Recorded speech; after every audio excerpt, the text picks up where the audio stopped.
लोकसभा चुनाव के बाद आज पहली बार पश्चिम बंगाल बीजेपी ऑफिस में पार्टी की बैठक हुई, जिसमें शुभेंदु अधिकारी समेत बंगाल बीजेपी के लगभग तमाम बड़े नेता शामिल हुए। लेकिन लगभग 1.5 घंटे तक चली ये बैठक किस मुद्दे पर बुलाई गई थी, इस पर बीजेपी के किसी भी नेता ने मुंह नहीं खोला।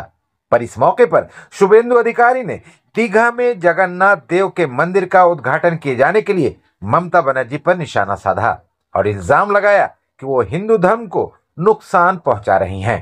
স্বাধীনতা সংগ্রামীদের জেলা, ওই জেলায় সতীশ সামন্ত জি তাম্রলিপ্ত জাতীয় সরকার করেছে, ওই জেলায় মাতঙ্গিনী হাজরা আত্মবলিদান দিয়েছে, ওই জেলায় দেশপ্রাণ বীরেন্দ্রনাথ শাসমল যাকে দাঁড় করিয়ে পোড়ানো হয়েছিল।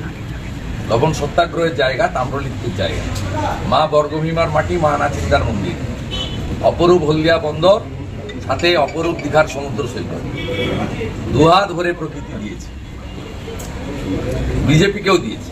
46% ভোট পেয়েছে বিজেপি, 16টার মধ্যে 15টা বিধানসভায় লিড আছে, 2200 পঞ্চায়েত বিজেপি জিতেছে, 2টো লোকসভা জিতেছে। পিসি অনেক চেষ্টা করেছেন অধিকারী মুক্ত করতে, জনগণ ওখানে পিসি মুক্ত করেছে।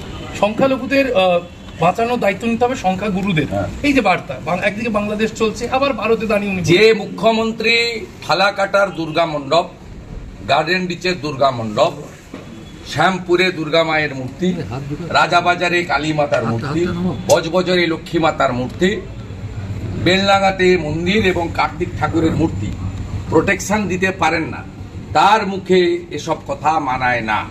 তোষণবাজ মুখ্যমন্ত্রী, ভোট ব্যাংকের মুখ্যমন্ত্রী, বিএসএফকে জমি না দেওয়া মুখ্যমন্ত্রী, রোহিঙ্গা মুসলমানদের এনে গোটা রাজ্যকে উনি কার্যত ডেমোগ্রাফিক্যালি চেঞ্জ করিয়ে দিয়েছেন এই মুখ্যমন্ত্রী। কলকাতা ইসলামাবাদ শহর হওয়ার দিকে এগিয়ে চলেছে। রাজারহাট নিউ টাউন এলাকাতে সূর্য ওঠার আগে থেকে লোককে ঘুমাতে দেওয়া হয় না। কেন ঘুমাতে দেওয়া হয় না সেটা আর আমি বলছি। এই মুখ্যমন্ত্রীর আমলে এইসব দৃশ্য আমরা দেখতে পাচ্ছি। এই মুখ্যমন্ত্রীর একজন মন্ত্রী নাম ফিরাদ হাকিম, তিনি দাওয়াতে ইসলাম দেন, 50 ভাগ লোককে উর্দুতে কথা বলার আহ্বান করেন, তফসিলি রেখাপাত্রদের মাল বলে সম্বোধন করেন, সরাসরি হিন্দুদের আক্রমণ করেন। আরেক মন্ত্রী সিদ্দিকুল্লাহ চৌধুরী খাগড়াগড় কাণ্ডে জঙ্গিদের সমর্থন করেন, সিএ কে এনআরসি বলে বাংলায় আগুন লাগান, সম্প্রতি ইউনুসকে সমর্থন করেন। এই মাল ঝালদের নিয়ে যে মুখ্যমন্ত্রীর সংসার, তার মুখ থেকে এইসব বচন আর ভাষণ না শোনাই ভালো। তবে গুঁতোটা ভালো হয়েছে, হিন্দুরা ঐক্যবদ্ধ হচ্ছে। এই জন্য কখনো শান্তি বাহিনীর কথা, কখনো ললিপপ খাবনার কথা, কখনো সর্বানন্দ অবধূতকে ডেকে নিয়ে গিয়ে ছবি তোলা, কখনো রাধারমন দাসকে দীঘাতে নিয়ে গিয়ে ফটো সেশন। কি সাহস! দেবের রথযাত্রা কেন হয়?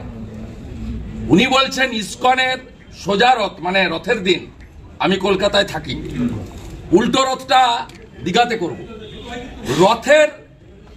রথ মাসির বাড়ি যায়, আবার রিটার্ন আসে মাসির বাড়ি। শাস্ত্র, পঞ্জিকা, সনাতনী রীতি মেনে শ্রী প্রভু শ্রী চৈতন্যদেব থেকে শ্রীলা প্রভুপদ পুরী ধামের অনুকরণে রথযাত্রা অনুষ্ঠিত হয়। উনি বলছেন যে ইসকনের উল্টো রথ দীঘাতে করবেন। আর আমার অবাক লাগে রাধারমন দাসজি পাশে বসে দাঁড়িয়ে প্রতিবাদ করেন না। আপনি প্রভু জয় পতাকা স্বামী এটা শুনলে আমার বিশ্বাস মায়াপুর ইস্কন থেকে খুব কড়া প্রতিক্রিয়া আসা উচিত। কারণ শ্রীলা প্রভুপদ তিনি শ্রী চৈতন্যদেবের আদর্শে বিশ্বাসী, আর শ্রী চৈতন্যদেব পুরী ধামের নিয়ে তার যা অবদান, তার যা সৃষ্টি, তার যা কীর্তি, আর কেউ না জানুক, মেদিনীপুরের লোকরা জানে। শ্রী চৈতন্যদেব জলপথে পুরী গেছেন একাধিকবার এবং গেছেন তাম্রলিপ্ত বন্দর হয়ে। মহাপ্রভুর মন্দির তমলুকে রাত্রি যাপন এবং সেখানে তিনি প্রবাস করেছেন 3বার। বছরে একদিন ফেব্রুয়ারি মাসে শ্রী চৈতন্য দেবের শুভাগমন উপলক্ষে বর্ণাঢ্য শোভাযাত্রা, ভাগবত পাঠ, নাম পাঠ, কীর্তন, ভান্ডারা ইত্যাদি হয়। আমরা অংশগ্রহণ করি, উদ্যোগ নিয়ে করি। কি সাহস! বলছে ইসকনের উল্টো রথ আমি দীঘায় করব, মামার বাড়ি।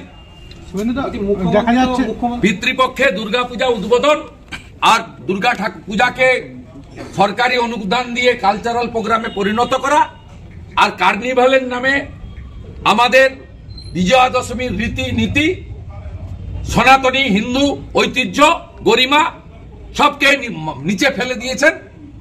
বড় বড় কথা।